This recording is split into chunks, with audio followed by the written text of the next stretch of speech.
The desert didn't wait for permission to burn. 3 seconds. That's all it took. For the sun to blaze white off the barrel of a rifle and for silence to fall over Fort Ravenwood's range. Natalie Voss pressed the trigger once, twice, 3 times when the target came back. The room froze 3 rounds. 1 hole, 800 impossible wasn't the right word. It was obscene. The jeers from a moment earlier hung dead in the heat. A Marine staff sergeant who'd been smirking at her ponytail suddenly looked like he'd swallowed sand. Someone muttered, "No way." But even the wind didn't argue. Off to the side. Ethan. Kade folded his arms. 30 years in naval special warfare had taught him to read people. And what he'd just seen wasn't range luck. It was control absolute. Surgical control. And it clawed open a memory he hated. Merrick, his spotter, breathing hard before a shot that should have ended a warlord's life. A half in miss and 3 dozen men died in the counterattack. Ethan had carried that ghost for years. Watching Voss made it come roaring back. A rifle. Colin Mercer barked, his voice cracked across the line of shooters like a whip. Mercer, SEAL pedigree, square jaw. The kind of man and who thought his shadow was authority, stormed forward. Nobody drills a group like that. Not without trick glass or a rigged barrel. Voss didn't flinch. She lifted the emerald, cleared the chamber, and laid it on the table as if she were setting down silverware. Her gaze was level, calm, enough to make everyone else uneasy. "It's just steel and breath," she said. The phrase landed heavier than any boast. Steel and breath, simple words. But they made the impossible sound inevitable. Ethan saw the crowd shifting. Men with rows of combat patches suddenly questioning the order of the universe. Mercer wasn't done. He shoved past the range master, demanding bore scopes and gauges. His agitation wasn't just skepticism. It was fear. Fear that the hierarchy was changing. That a woman in a plain uniform had just rewritten what elite meant. Ethan wanted to step in to cut the tension, but his eyes stayed on Voss. She wasn't gloating, if anything. There was a weight in her stare, a distance, like she'd carried this argument before, somewhere darker than a competition range. The air buzzed, not from insects, but from a kind of collective unease. What if Mercer was right? What if this wasn't talent, but something else? Something engineered? Ethan remembered rumors, whispers about units that didn't exist, programs hidden under layers of clearance, ghost stories told in barracks after midnight. Natalie Voss finally spoke again. Her voice soft but sharp enough to slice through the Nevada heat. "You can inspect every inch. The steel won't lie. Neither will I." Her words didn't settle anything. They cracked something open. Men who'd come for bragging rights suddenly wanted answers. And Ethan Kade realized this wasn't about a shooting competition anymore. It was a doorway. One that led straight into the shadows. He thought he'd left behind the range. Called for a reset, but nobody moved. Not really. All eyes stayed on Voss, the woman who had just erased certainty with 3 bullets. Ethan's chest tightened. He knew what came next wasn't going to be measured in scorecards. And as Mercer's hand slammed the rifle case shut, snarling for an investigation, Ethan caught himself thinking the one question he didn't want answered. Who exactly was Natalie Voss? "Hey soldiers, where are you watching from? Drop your country or city in the comments. We'd love to know. And don't forget to hit subscribe so you won't miss the next thrilling episodes." Ethan Kade hadn't meant to follow the thread. He told himself it was curiosity, professional instinct, maybe just the sting of Mercer's outburst. But hours after the range incident, he found himself parked outside a grey windowless building in Arlington, one that didn't appear on any directory. The badge the receptionist slid across the counter didn't bear a unit insignia. It just read Visitor, Office of Special Programs. Inside the air felt engineered. No scent of coffee, no paper, just filtered nothingness. Fluorescent lights hummed above polished floors. At the end of a sterile corridor waited a conference room that looked less like a meeting space and more like an interrogation cell dressed for polite company. Seated at the far side was a man Ethan recognized from Pentagon photos. Dr. Marcus Ellery, the bureaucrat whose name never landed in newspapers but always appeared on classified distribution lists. Captain Kade, Ellery greeted, folding his hands. You've stumbled into something that isn't meant for sunlight. That demonstration at Fort Ravenwood would call it a validation test. A step in a larger design. Ethan didn't sit. You're telling me that girl's performance was planned? Ella's eyes gave nothing. We don't recruit talent, he said quietly. We rewrite limits. The words hit harder than any technical lecture could have. Ethan had heard whispers. Apex soldiers. Augmented shooters, but hearing it spoken so plainly stripped away rumor. And the purpose, Ethan asked, though he already knew no program stayed hidden. Without a target. Ellery clicked a remote. A screen lit with a satellite image of jagged mountains, ridges, cutting into a high desert-like claws. Shamal Gorge overlaid were red patrol markers and finally a grainy photo of a bearded man with cold calculating eyes. Ibrahim Al-Hadi, financier recruiter, a survivor of 3 drone strikes. Our analysts predict he'll move through this valley in 72 hours. Ellery said, too deep for UAVs, too fortified for ground assault. Only a bullet can reach him. But the shot requires 3,400 meters. No one else can make it. Ethan stared at the map. 3,400 m. He knew the math at that range. Even the Earth's curvature became an enemy. One gust of crosswind, and the bullet would drift the length of a car. And if she fails, Ella's voice carried no hesitation. Then the program burns with her. Bootstep struck tile.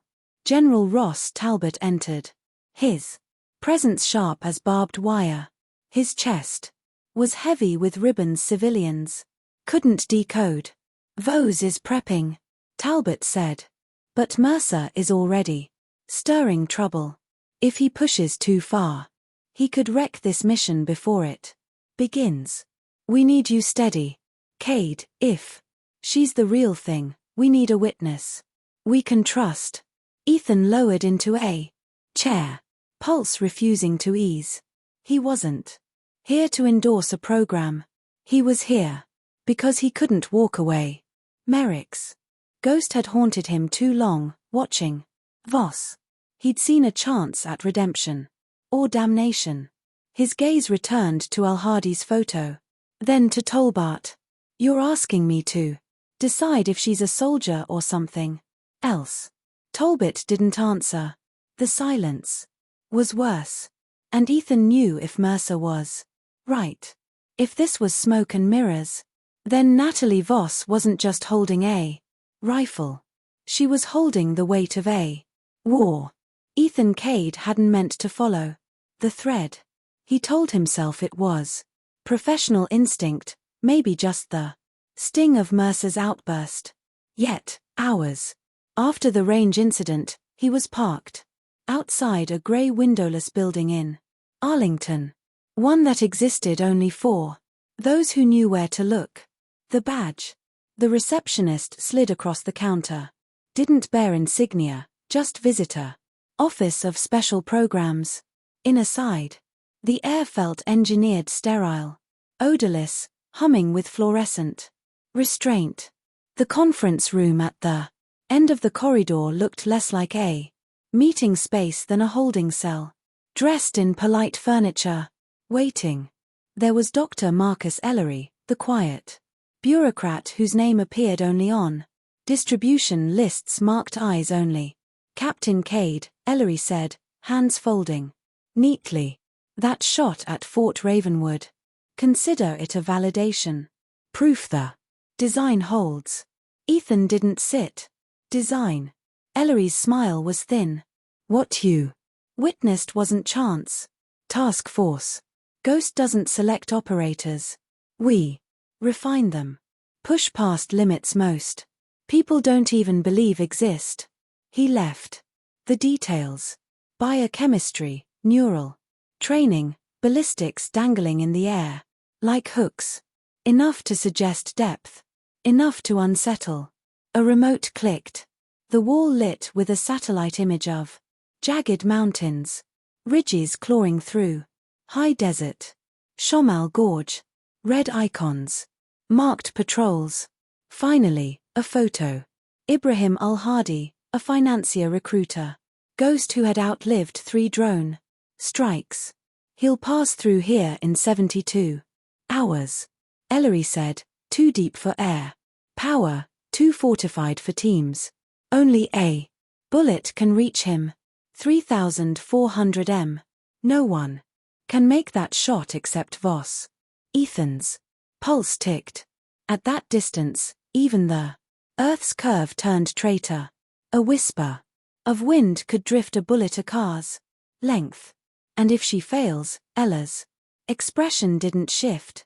Then the program burns in daylight, which is why your role matters.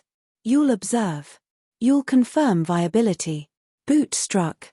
Tile at the doorway. General Ross Talbot entered. Metals heavy across his chest. Presents sharper than barbed wire. Voss is prepping, Talbot said flatly. But Mercer stirring the pot. He doesn't buy. Ghost if he pushes too far.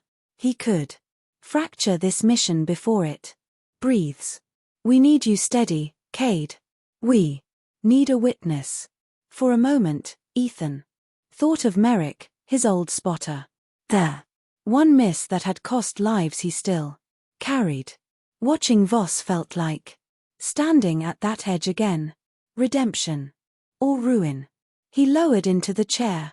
Eyes on Alhud's photo. You're asking me to decide if she's human or something we've made. Talbot didn't answer. The silence was its own verdict. And beneath it, one thought anchored in Ethan's chest. If Mercer was right, if Ghost was illusion, then Natalie Voss wasn't just carrying a rifle, she was carrying the fate of a war. The mountains of Shamal Gorge didn't welcome intruders. They loomed like jagged centuries, their slopes painted with shadows and shifting winds. For Task Force Ghost, it was the stage of a mission no one had dared before. Natalie Voss lay prone in a hollow of rock. The Emir spread out before her like an altar. Ethan Kade crouched just behind, scanning through his binoculars. Every breath carried grit. Every second felt borrowed. 3 days of insertion had led to this Blackhawk insertion at night. A climb through goat trails, barely wide enough for boots. Packs that cut into shoulders until skin peeled. Raw. And now after all the hardship, they were exactly where the intel said Al-Hadi would appear, threading his convoy through the canyon floor, believing cliffs and distance made him untouchable. Target will be in play in 90 seconds, whispered the comms operator. Voice steady despite the tension bleeding into every man. The shot wasn't just long. It was insane. 3,400 m crosswinds gusted like invisible hands clawing at the gorge. Mirage shimmered over the valley floor. Even the Earth's curvature demanded compensation. And yet, the barrel of Voss's rifle didn't waver. Kade studied. Ha! Most shooters jittered under stress, adrenaline leaking into muscle. Memory. Natalie seemed carved from the stone beneath her, eyes behind glass. Breaths counted. Every motion economized. Into nothing but inevitability. She wasn't nervous. She was burdened. Down in the valley, Ulhad's convoy rolled into view. Technicals armed with mounted guns, fighters with scarves and rifles slung casual. And in the center, a black SUV, windows dusted over from the desert. There, Ethan muttered. Second vehicle, back seat. Voss didn't respond. She made the adjustments. Dialing for elevation, holding half a mil against the wind, calculating bullet drift through heat waves. But what chilled Ethan wasn't her precision. It was the silence inside her. 30 seconds, comms warned. Then came the crackle of unexpected radio traffic. Unfamiliar, encrypted, but hurried. The spotter's face palled. Sir, we've been burned. Hostile patrol inbound from the East Ridge. We're compromised. The word slammed through the team like shrapnel. Extraction wasn't due for another hour. If they were found pinned here, Ghost was finished. General Talbot's voice hissed through Ethan's earpiece from the distant command post. She takes the shot. No matter what. Mission priority. The order left no space for argument. The team stiffened. Weapons swiving toward the ridge where dust plumes now spiraled. A hostile quick reaction force. Closing fast. 15 seconds. The comms operator barked. Ethan leaned close. Natalie, if you don't fire now, we lose everything. But if you miss, her lips barely moved. I won't miss. The gorge itself seemed to tighten. A stone throat waiting to swallow them whole. Boots thundered in the distance. Shouts echoing, rifles clattering above it all. Natalie exhaled long, steady, final. Ha! Finger brushed the trigger, and Ethan knew the world was about to pivot on a bullet. The rifle cracked, echoing like thunder, trapped in stone, and before anyone could breathe, the canyon erupted with enemy gunfire.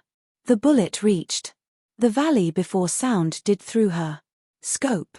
Natalie Voss saw the SUV's rear window bloom into shards. Then the sudden stillness of the man inside. Alhad's head snapped back and then slumped, lifeless. 3,400 m. A shot that defied history, gravity and doubt. But there was no time for or. Gunfire tore through the gorge as the enemy reaction force poured down the ridge line. Ghost returned fire. Disciplined bursts cracking into the dust. Ethan Kade found himself firing not just for survival, but to buy seconds for the shooter who had just rewritten the rules of war. Rockets screamed. Dust and stone rained down. The team pulled back in bounding movements, dragging packs, laying suppressive fire. Voss stayed last, calm, even as tracers stitched the rock around. Ha! She slung the MRAD, lifted her carbine, and moved like she'd been carrying rifles through ambushes all her life. Then came the twist. No one expected friendly call signs over the comms. Sentinel team emerging from the opposite ridge. Frank Mercer himself, blooded but firing. His accusations forgotten in the storm. He'd come not to sabotage, but to keep the secret from spilling into enemy hands. Betrayal or loyalty, it blurred in the roar of battle. Extraction thundered in with Blackhawks at the edge of blackout. Rotorwash whipped grit into eyes as ropes dropped. Ghost and Sentinel hauled one another aboard. Wounded first. Ammo Nearly gone, Ethan shoved Natalie up the rope last, his own arm screaming as he climbed into the bird under a hail of bullets. When the gorge finally fell away beneath them, silence filled the cabin. The mission was complete. Al-Hadi was dead, but the cost was written on every face: blood, exhaustion, and the unspoken question of what exactly they had unleashed with Task Force Ghost. Days later at Bram's secure facility, Ethan watched Natalie stand before the brass. They spoke of commendations, of doctrine-changing shots, of technology validated. But when she walked past him afterward, her eyes carried something heavier. Not triumph, not glory, just the weight of knowing that the line between soldier and weapon had shifted. And she was the proof. Years would pass. Programs would expand. Myths would grow about the ghost sniper who hit the impossible shot. Yet those who were there remembered more than the kill. They remembered the silence after and the question that never left. What does it cost to make war less human? Ethan Kade carried his answer quietly, watching Natalie disappear into the shadows of her next assignment. He realized redemption doesn't come from erasing ghosts. It comes from honoring them, from refusing to let sacrifice be forgotten. Because in the end, war will always demand the impossible. What matters is who bears the weight and whether we remember they were human first. Greatness isn't forged in trophies or records. It's born in the silence after the shot, in the choice to carry the burden when no one else can. And sometimes the bravest thing a soldier can do is remind the world that even ghosts were once flesh and blood.